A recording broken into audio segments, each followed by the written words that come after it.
Corey Haim was a beloved child actor who died too soon. For a lot of his life, he was better known for his drug use, and for being a survivor of childhood sexual abuse. Recently, an accusation came forward that Charlie Sheen had been one of Haim's abusers. Now someone else has stepped forward, claiming that Corey Haim had told him of Charlie Sheen, and had also described an alleged assault by Michael Jackson. As more and more stars come forward with their #Me Too stories, some consider it only a matter of time before every sexual predator in the entertainment business is exposed. Others aren't so optimistic. Some predators are organized and know how to keep their victims silent. Harassment campaigns and threats of lawsuits can keep people from coming forward even when so many are shedding the culture of silence. Corey Haim's friend, Corey Feldman, survived Haim's death and has spoken and written about what they both endured at the hands of sexual predators. But Corey Feldman has named only one name, citing that the others are too powerful for him to risk trying to expose. Remember, anyone with enough money can sue someone who lacks the financial means to fight a long, expensive court battle. But sometimes, accusations slip through the cracks. It's now been claimed that Charlie Sheen raped Corey Haim when Haim was just 13 years old. Charlie Sheen would have been 19 at the time. It was Haim's close friend, Dominic Brasser, who made the claim. Charlie Sheen responded with a denial. But now another famous celebrity has been named as one of Corey Haim's abusers. And this one, well, he's not exactly around to defend himself.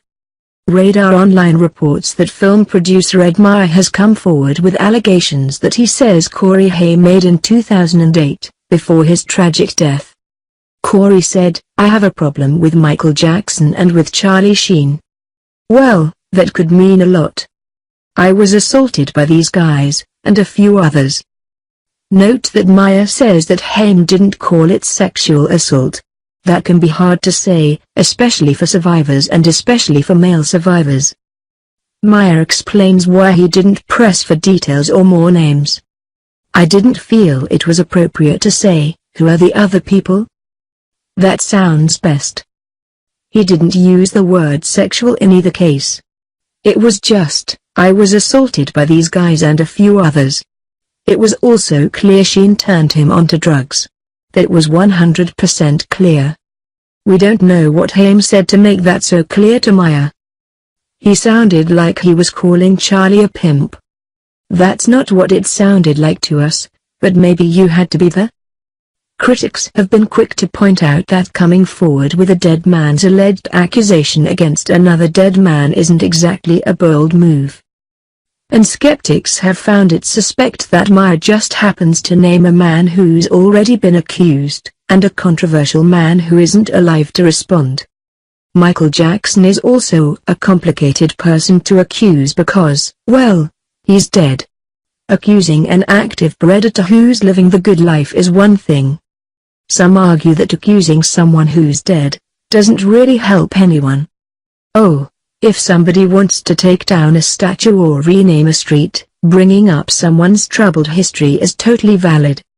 But in Michael Jackson's case, he has living relatives, including his children, despite conspiracy theories about Paris Jackson's paternity. They stand to be hurt by accusations that can't help anyone. If this is the truth, that is. Again, we're talking about second-hand allegations from a decade ago. Corey Haim isn't around to speak for himself.